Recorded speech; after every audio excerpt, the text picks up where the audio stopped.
नमस्कार, welcome to my channel. मैं हूं मनीषा। सबसे पहले तो आप सभी दर्शकों को नए वर्ष की हार्दिक शुभकामनाएं।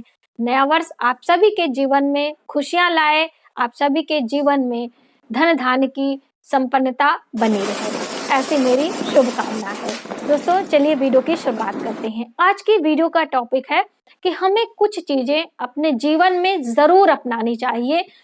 इनमें से ये कुछ खास बातें हैं जो कि आगे हम आपके साथ शेयर करने वाले हैं। तो ये जो 2022 आ रहा है, आप एक संकल्प ले लें, एक नियम बना लें कि हमें कुछ भी हो जाए, ये सभी कार्य अपने जीवन में अपनाने ही अपनाने हैं। और 1 वर्ष तक आप ये करके देखें, उसके बाद आप हमें जरूर कमेंट करके बताएंगे कि आपके जीवन में बहुत सारे बदलाव आ सकते हैं। दोस्तों, हम अपने कर्मों पर विश्वास नहीं रखते हैं और हम लोग इधर उधर के चक्कर में पड़ के अपने धन को और अपने समय को वेस्ट करते हैं। इसलिए आप अपने कर्म को करें, अपने संस्कारों में और अपने धर्म में विश्वास रखें। आप किसी भी धर्म के मानने वाले हों, हम ये नहीं कह रहे हैं कि आप ब्राह्मण ही हो। आप जिस भी धर्म के जो है विश्वास करते हैं, आप जिस धर्म के हैं, उससे संबंधित चीजें आप जरूर किया करें। ये आपके लिए बहुत ही लाभकारी है।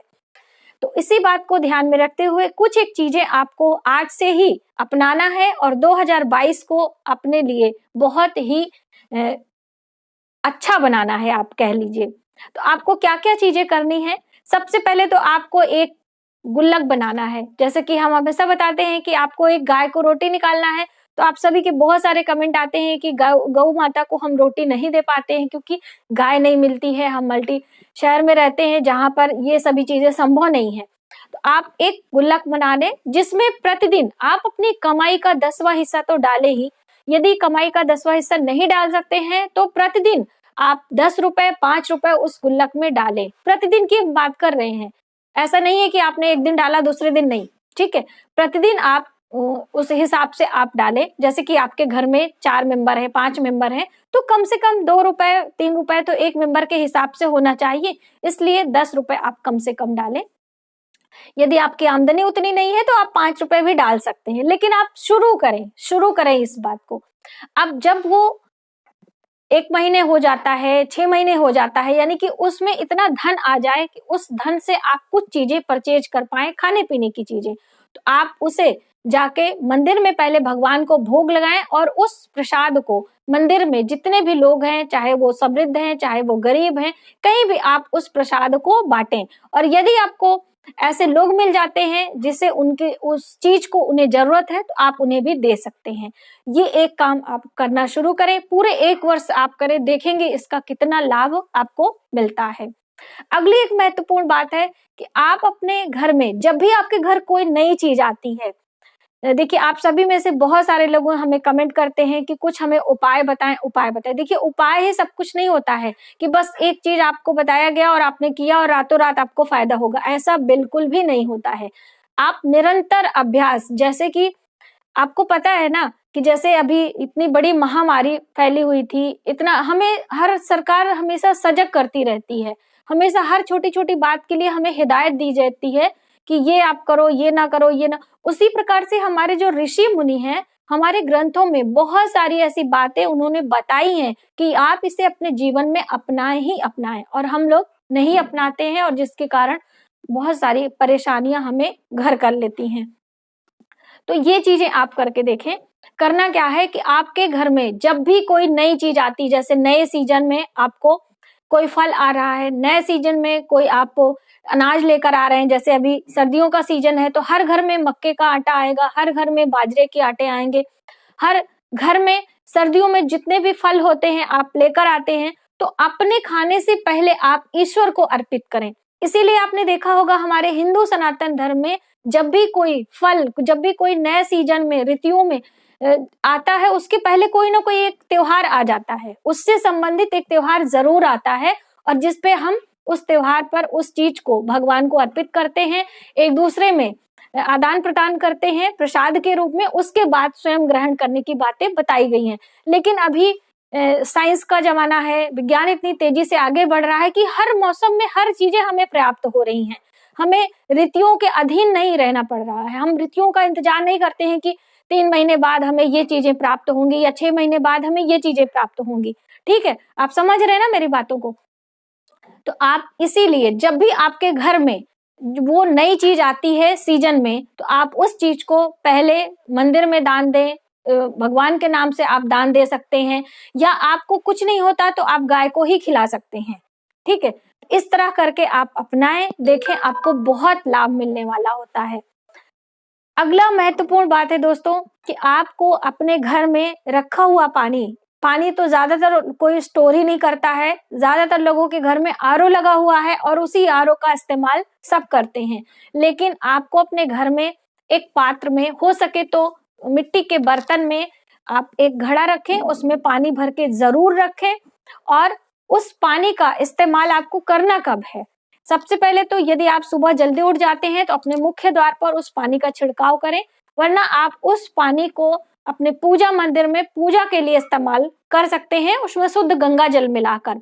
ये आपके लिए बहुत ही शुभ होगा। बहुत सारे लोगों को घर में बहुत सारे कलह क्लेश होते हैं, लड़ाई झगड़ा होती है, तो ऐसा जब भी होता है जब आपके घर में बहुत ज्यादा पितृ दोष हो। तो अब देखिए आपके घर में पितृ दोष है कि नहीं है, लेकिन आप ये अगर लड़ाई झगड़ा हो रहा है, कलह क्लेश का स्थिति बन रही है, तो आप ये उपाय करके देखें, आपको बहुत लाभ होगा। कि आप अपने रसोई घर में एक मिट्टी के बर्तन में पानी या जल जिसे कहते हैं, उसे आप भर के रखें। और पानी रखना भी कहाँ होता है? हमेशा उत्तर साइड, यानी उत्तर की दिशा, जिसे नॉर्थ कहते हैं। नॉर्थ की दिशा, पानी की दिशा जल की दिशा मानी जाती है, और रसोई घर के उत्तर के दिशा में आपको ये स्टोरेज करना है। और फिर उस स्टोरेज वाले पानी को आप पूजा में इस्तेमाल कर सकते हैं, उसमें गंगा जल मिलाकर, या फिर आप अपने घर के छिड़काव कर सकते हैं, या फिर आप प्रतिदिन मंदिर जा रहे हैं तो मंदिर में ले जाके शिवलिंग पर भी आप अर्पित कर सकते हैं।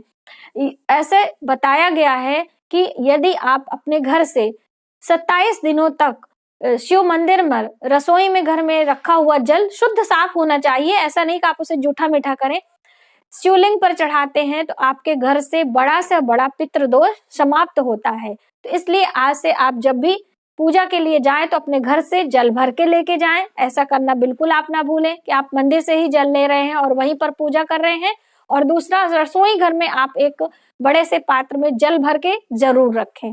ठीक है, अब अगला महत्वपूर्ण बात आता है कि अब आपके घर में बहुत सारा कलह क्लेश है। ये हमें, अभी मैं नाम नहीं ले पा रही उनका, पता नहीं उन्हें अच्छा लगे कि नहीं। उन्होंने बताया कि हमारे ससुराल में हमारा मान सम्मान नहीं है, हमारे जो इन-लॉज हैं, हमारे जो ससुराल वाले हैं, वो हमें सम्मान नहीं देते हैं। हम उनके लिए बहुत सारा प्रयास करते हैं, हम हर तरह से कोशिश कर चुके हैं, लेकिन हमें कोई लाभ नहीं मिलता है। तो ऐसी दशा में ये पितृ दोष वाला उपाय तो आप करें ही करें। आपको करना क्या है? अमावस्या तिथि पर आप अशोक वृक्ष कहीं भी हो, जहां वह आपके घर के आसपास में हो, किसी मंदिर में हो, किसी पार्क में हो, आप पहले से उसे देख लें और एक दीपक अमावस्या तिथि पर आप वहां पर लगाएं।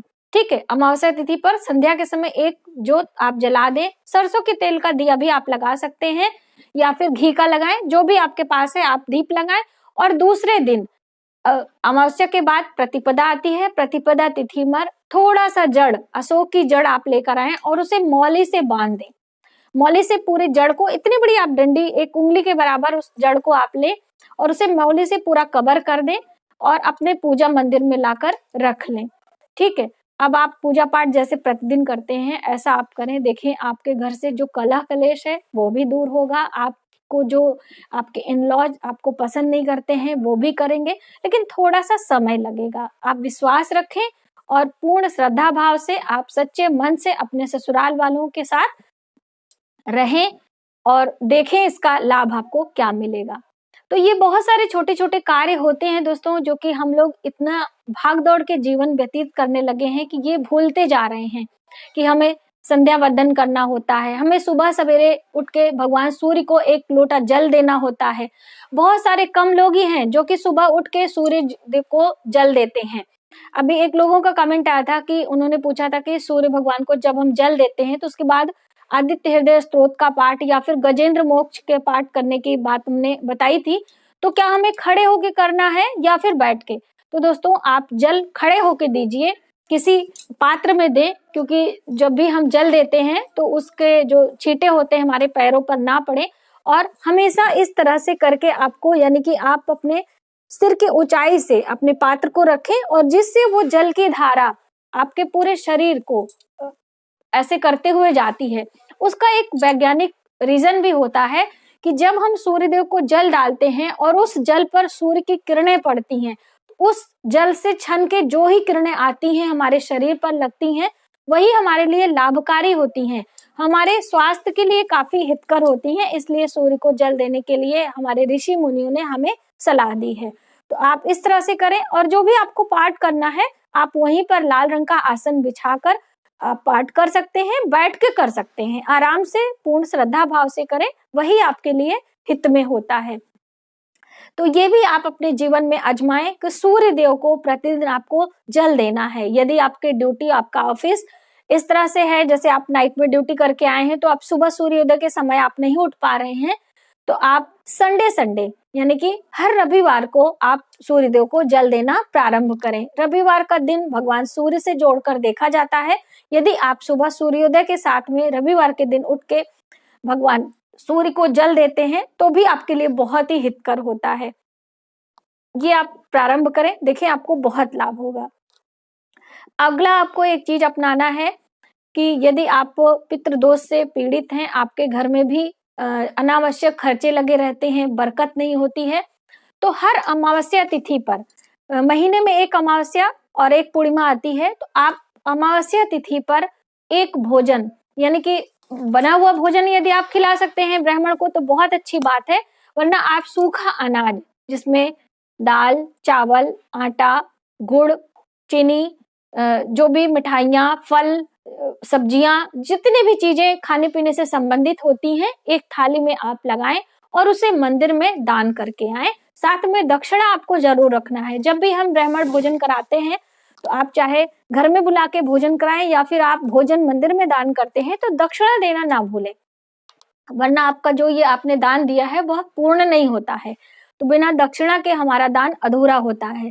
तो इसलिए दक्षिणा के साथ आप पूर्ण श्रद्धा भाव से हर अमावस्या तिथि पर यदि इस तरह से भोजन का दान करते हैं तो आपके घर से कलह कलेश दूर होता है। आपका जो पैसा, जो धन बीमारियों में खर्च हो रहा है वह नहीं खर्च होगा और आपके घर में संपन्नता आएगी। यदि वंश वृद्धि नहीं हो रही है तो भी आती है, क्योंकि इससे पितृदोष समाप्त होता है, और जब पितृदोष समाप्त होता है तो हमारे घर में संतानें उत्पन्न होती हैं, शुभ कार्य होते हैं, आपके घर में मंगल कार्य होंगे, जो अविवाहित हैं उनके विवाह भी होने के योग बनते हैं। तो इतना महत्वपूर्ण होता है ये अमावस्या तिथि का दान। आज की वीडियो में बस इतना ही। यदि हमारी जानकारी आपको थोड़ी सी भी हेल्पफुल लगे तो प्लीज हमारी वीडियो को लाइक करें, शेयर करें, सब्सक्राइब जरूर करें। नई वीडियोस के लिए अपना ख्याल रखें। जय माता दी।